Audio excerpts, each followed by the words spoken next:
या शिवजयंतीच्या महोत्सवाची ताकद ही जनतेच्या लोकसभागातून दिसली पाहिजे. जेवढी उपस्थिती तेवढी ताकद मोठी. तो हा आपला त्याच्या मागचा हेतू आहे. 17ला आपण बैलगाडी शिवनेर महोत्सवाची बैलगाडी ठेवली शर्यती.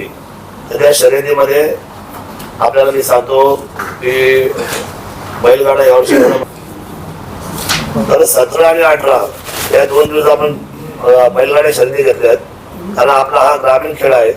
त्याचं पहिलं बक्षीस 1,51,000 आहे. 1,01,000, दुसरं 75,000, 21,000 हे भरपूर सारी बक्षीस. घाटाचा राजा वगैरे सगळं जे आहे त्याच्यामध्ये 2 दिवस होणार आहे.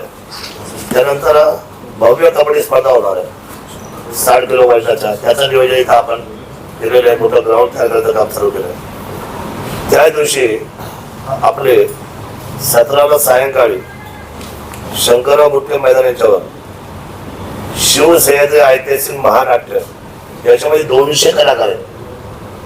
200 3 तासाचा कार्यक्रम आहे. सध्या महाराष्ट्राचं सगळ्यात मोठं महानाट्य हे आहे. ते आपण बोलवलेलं आहे. 18 तारखेला आकर्षक कुस्तीचा आखाडा आता इथून माग कधी एवढा मोठा झाला नाही कार्यक्रमात.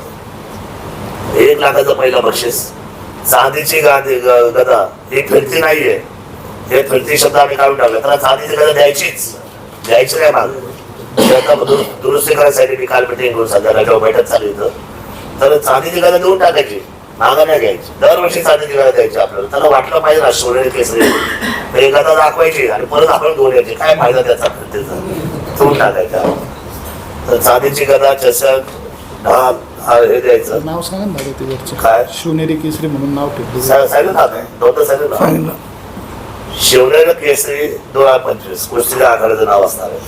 त्यानंतर 18ला संध्याकाळी हा गौरव माझ्या महाराष्ट्राचा हा जवळजवळ 80 लोकांचा कार्यक्रम. छत्रपती शिवरायांच्या राज्याभिषेक सोहळ्यासहित विविध असलेली गाणी मराठमोळी किंवा आपली पारंपरिक गाणी महाराष्ट्रातली शेतकरी असेल या सगळ्यांच्या हे सगळं त्याच्यामध्ये हा मोठा कार्यक्रम आहे. 19ला मैदानी खेळ जेवढ्या जिल्ह्यातून जेवढे मैदानी खेळ येतील त्या सगळ्या मैदानी खेळाचे प्रात्यक्षिक शंकरराव बुटकेच्या इथं या ग्राउंडवर आपण घेणार आहे. दिवसभर ते चालू राहणार आहे. 10 वाजल्यापासून 4 वाजेपर्यंत. प्रत्येक मुलांना त्याच्यामध्ये सहभाग आणि प्रत्येकाला आल्याबद्दल त्यांचा सहभाग घेतला 2 रुपयाचे काही ना काही मानधन आपण त्या ठिकाणी देणार आहोत. त्या 19 फेब्रुवारीला सायंकाळी 5 वाजता शंभूराजे देसाई हे पर्यटन मंत्री आरती इथे येणार आहे ग्राउंडवर. आणि त्यानंतर आपली शोभायात्रा आहे. आशिष शरण साहेबांना आम्ही संपर्क केला. शोभायात्रेची सुरुवात आपण तिथून मोठ्या प्रमाणाची मिरवणूक शहरामध्ये आपण करणार आहे.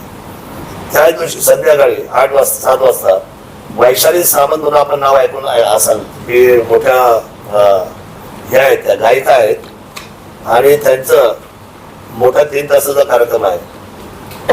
प्रसन्नजीत कोसंबी म्हणून मोठे स्टार गायक आहेत. ते पण त्यांचा सुद्धा कार्यक्रम आपण त्या दिवशी लोकांच्या मनोरंजनासाठी 19ला सायंकाळी आपण तो ठेवलेला आहे. ताजे सगळे भरीव कार्यक्रम आपण घेतलेले आहेत. आणि त्याची एक पद्धत आणि शिवनेर पुरस्कार पुरस्कारचे आज संध्याकाळी फायनल होईल. 2 दिवसांनी तुम्हाला पुन्हा ती गोष्ट जी आम्ही लाईव्ह बातमी देऊ.